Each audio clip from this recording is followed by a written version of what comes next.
Dear learners, this is Kajal sir before you, honor of Kajal's English Care Home in BD. Dear learners, আজকে আমরা assertive to imperative করব। চলো আমরা আমাদের class শুরু করি। তার পূর্বে সবাইকে লাইভ কমেন্টস করার অনুরোধ রইল। তার পূর্বে সবাইকে লাইক এবং কমেন্টস করার অনুরোধ রইল পরবর্তী আপডেট পেতে। সবাইকে লাইক কমেন্টস করার অনুরোধ রইল পরবর্তী আপডেট পেতে। ধন্যবাদ। You should go to Dhaka. কি করতে বলছে আমাদের? ইম্পারেটিভ করতে বলছে। এখানে আমরা অ্যাসার্টিভ টু ইম্পারেটিভ করি। অ্যাসার্টিভের বৈশিষ্ট্য হচ্ছে সাবজেক্ট দিয়ে শুরু, শেষে ফুল স্টপ, অর্থাৎ subject plus verb plus extension থাকে। ইম্পারেটিভ হচ্ছে মূল ভার্ব দিয়ে শুরু, শেষে ফুল স্টপ, যেটা দ্বারা আদেশ, নিষেধ, অনুরোধ ইত্যাদি প্রকাশ পায়। তাহলে এখানে কি আমরা দেখতে পাচ্ছি? You should go to Dhaka, তোমার উচিত ঢাকা যাওয়া। যেহেতু আমরা ইম্পারেটিভ করব, এক্ষেত্রে নিয়ম হচ্ছে যে পার্সন আছে এটা বাদ দিয়ে দেওয়া লাগবে, যেহেতু মূল ভার্ব দিয়ে শুরু। অতএব যে অক্সিলিয়ারি ভার্ব বা মোডাল আছে এটা বাদ দেওয়া লাগবে। তাহলে মূল ভার্ব থেকে তাহলে কি লিখবো? গো টু ঢাকা, অর্থাৎ ঢাকা যাও। আদেশ, নিষেধ ইত্যাদি বুঝাইতে পারে। আদেশ আদেশ বুঝাইছে। গো টু ঢাকা, ঢাকা যাও। কি হয়ে গেছে? ইম্পারেটিভ হয়ে গেছে। মূল ভার্ব দিয়ে শুরু, শেষে full stop. Second one, you don't tell a lie বা you do not tell a lie. তুমি মিথ্যা বলো না। এক্ষেত্রে ইম্পারেটিভ করবো। ইম্পারেটিভ করতে গেলে আমরা কি জানি? মূল ভার্ব দিয়ে শুরু, অতএব ইউ বাদ। যেহেতু এটা নেগেটিভ সেন্টেন্স, অতএব ডু নট থেকে বাকি অংশ। Do not tell a lie. Do not tell a lie, মিথ্যা বলো না, বা don't tell a lie. Learners, তারপর হচ্ছে he plays football. Say football খেলে। আমরা কি করব? ইম্পারেটিভ করব। এক্ষেত্রে ইম্পারেটিভ করতে গেলে আমরা কি দেখতে পাচ্ছি? এখানে সেকেন্ড পারসন আছে। এক্ষেত্রে যদি এগুলো আসছিল, আমরা যদি দেখি এখানে মূলত কি আছে, আমরা যদি দেখি ইম্পারেটিভ করা লাগবে।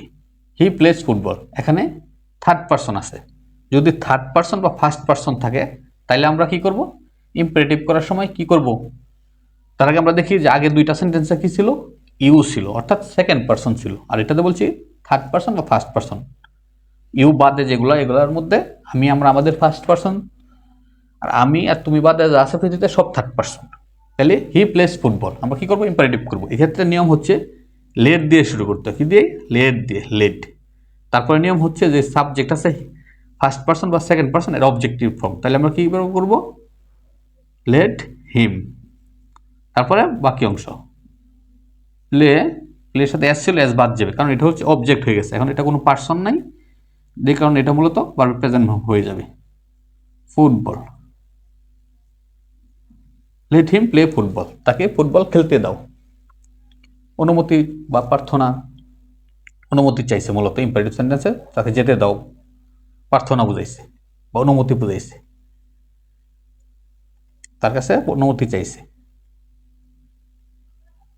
তারপরে হচ্ছে four, Rima does not tell a lie. Rima does not tell a lie, কি করবো? আমরা ইম্পারেটিভ করবো। ইম্পারেটিভ করতে গেলে কি করা লাগবে? এটার মতো এটাতে কি আছে? থার্ড পারসন আছে, বা ফার্স্ট পারসন বা থার্ড পারসন যুক্ত থাকলে ইউ না। তাহলে এক্ষেত্রে আমরা কি করব? এজ ইউজুয়াল আমরা কি লেট ব্যবহার করবো, আগের মতো লেট। এখন কি করব? এটার মধ্যে যেহেতু রিমা আছে, রিমা থাকলে নিয়ম হচ্ছে নাউন থাকলে যে নাউনের আগে নট ব্যবহার করা লাগে। আর যদি নাউন বাদে প্রনাউন থাকতো তাহলে আমরা কি করতাম? নট পরে ব্যবহার করতাম। Rima not, let not Rima, let not Rima tell a lie. কি করছি তাহলে ডিয়ার লার্নার্স? আমরা প্রথমে লেট ব্যবহার করছি, যেহেতু রিমা নাউন থাকার কারণে নট আগে বসছে। তারপরে যেহেতু এখানে কি নাই, এখন পার্সন, এটা কি হয়ে গেছে? অবজেক্ট হয়ে গেছে। এখন ডাজ নট এর পরিবর্তে যে নট ব্যবহার করছি, বাকি অংশ টেল a lie. Tell learners, thanks to all.